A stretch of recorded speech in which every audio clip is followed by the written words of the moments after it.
I want to discuss a capital budgeting function, actually two capital budgeting functions that you may not be aware of, XNPV and XIRR. And you can find some of these functions that Excel has by going up here to this menu and you see a summation sign. There's also a drop-down menu.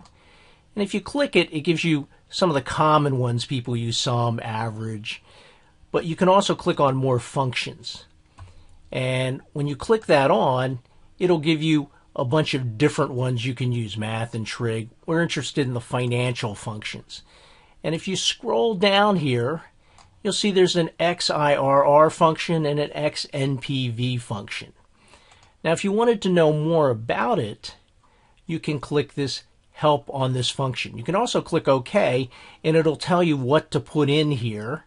And you can do that rather than typing out the formula.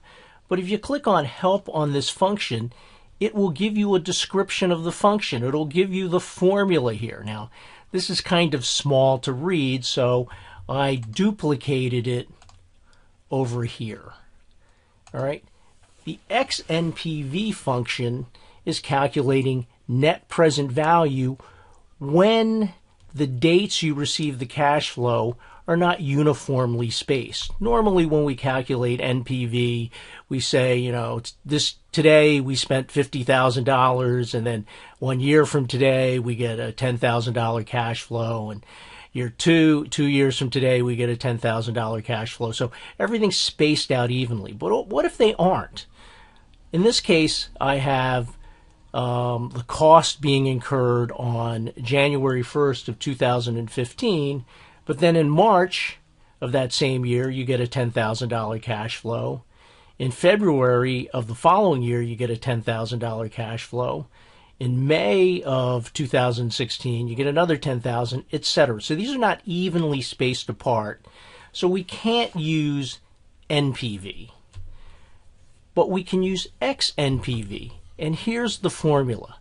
All right, they refer to this, the cash flow, I call it cash flow, they call it PI, which is the payment in period I, or the ith payment. And to find the present value, we discount by 1 plus whatever the rate is, raised to the power of DI minus D1 divided by 365. DI is the ith payment date, D1 is the 0th payment date.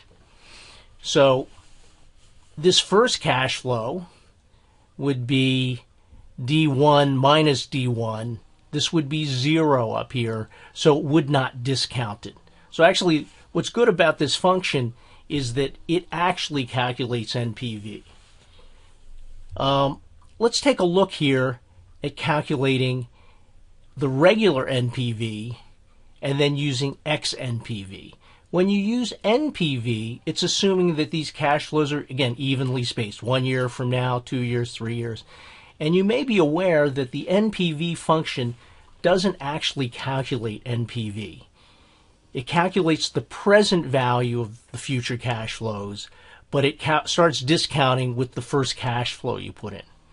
Someone made a coding error or didn't understand what NPV was when they wrote the code, and so they've never fixed it because they always want Excel to be backwards compatible. So the spreadsheet you created, 3 generations ago with Excel still works with this version. So they never fixed it. So when you calculate NPV, you have to do it this way. You put in the rate. The rate is in cell, I'm going to use 10%, is in cell F16. And the values I'm going to say are from here to here. So I could have typed in D5 colon D14. And then I have to subtract out the cost separately. So I'm going to add that negative 50,000 in separately. And I get $11,445.67. Now, if this were the case that this was 1 year from now, 2 years from now, 3 years, this would be fine. But they're not. The cash flows are coming much quicker than that. Here we can use the XNPV function. Again, we need the rate. The rate is right here at 10%. And the values, actually, we can use all the values. So they got this one right. Okay, I guess they had to do that because this is not evenly spaced, so you can't just subtract this out. Okay, so over here we have the dates, and again I can scroll down, or I could have typed in C4 to C14, and let's see what we get. We get 26,974.97. Why is it higher? Because the cash flows are coming actually quite a bit faster than 1 year from now, 2 years from now, 3 years from now, etc. How about IRR? Let's do the same thing.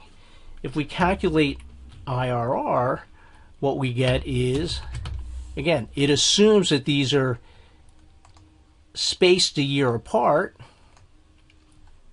So we can put in the, whoops, sorry. Let me do that again. IRR, and I can put in the values, which are here to here, and let's see what we get. We get 15.1%. But again, that assumes that these are evenly spaced over, I believe, 10 years of cash flows, but that's not what we have. So let's calculate XIRR. So again, we put the values in, and again, we put in a parenthesis. We have to put in the dates, and I put in the dates here. And let's close up that parenthesis, and let's see what we get. We get 31.90%. So it's much higher because we're getting our cash flows quite a bit faster. So if you have cash flows that don't come at uniform intervals, you're going to need to use XNPV or XIRR to do the calculation.